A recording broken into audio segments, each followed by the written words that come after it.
সামনে ঈদুল আজহা, এই কুরবানির হাটকে কেন্দ্র করে এই জাল টাকার একটা চক্র থাকে, যারা সবসময় সক্রিয় থাকে। আমরা ডিবি তাদের ব্যাপারে খোঁজখবর নিচ্ছি এবং তাদের এরকম যে কোনো চেষ্টাকে আমরা কঠিন হস্তে দমন করব, রোধ করব। আসলে ঈদুল আজহাকে সামনে রেখে সক্রিয় হয়ে উঠেছে জাল টাকা বিক্রির চক্র। রাজধানীর উত্তরা ও গাজীপুরে অভিযান চালিয়ে এমন জালিয়াতি চক্রের ৩ জনকে গ্রেফতার করেছে ডিবি। উদ্ধার করা হয়েছে প্রায় ৩৪ লাখ টাকার জাল নোট ও টাকা তৈরির সরঞ্জাম। এছাড়া অনলাইন জুয়া ও সাইবার প্রতারণায় জড়িত ৬ চীনা নাগরিক সহ ৯ জনকে গ্রেফতার করেছে ডিবি।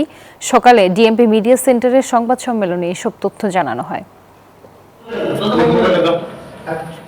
3টি কালার প্রিন্টারে ছাপা হচ্ছে টাকা। মাত্র কয়েক সেকেন্ডে 500 ও 1000 টাকার নোট বের হচ্ছে মেশিন থেকে। টাকা ছাপার এমন এক কারখানায় অভিযান চালিয়ে আটক করা হয় 3 জনকে। ডিবি পুলিশ জানায়, ঈদুল আজহার কোরবানির পশুর হাট আর কেনাকাটার ভিড়কে টার্গেট করে বিপুল পরিমাণ জাল টাকা বাজারে ছাড়ার পরিকল্পনা ছিল চক্রটির।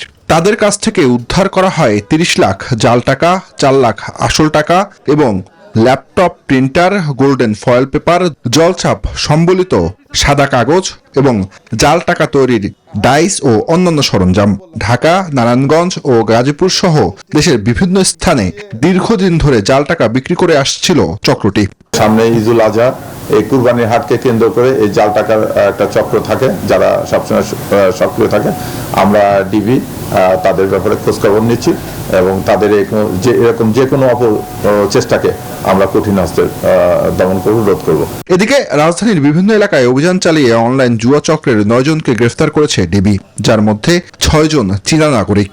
গোয়েন্দা পুলিশ জানায়, সামাজিক মাধ্যমে দ্বিগুণ বা 3 গুণ লাভের প্রলোভন দেখিয়ে অনলাইনে জুয়া খেলতে আকৃষ্ট করা হতো। মোবাইল ব্যাংকিং এর মাধ্যমে ভোক্তাদের কাছ থেকে টাকা সংগ্রহ করা হয়।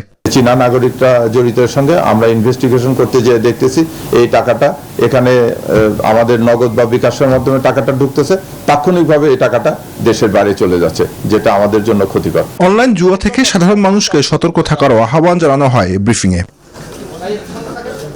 জুবাইর সানি, নিউজ 24, ঢাকা।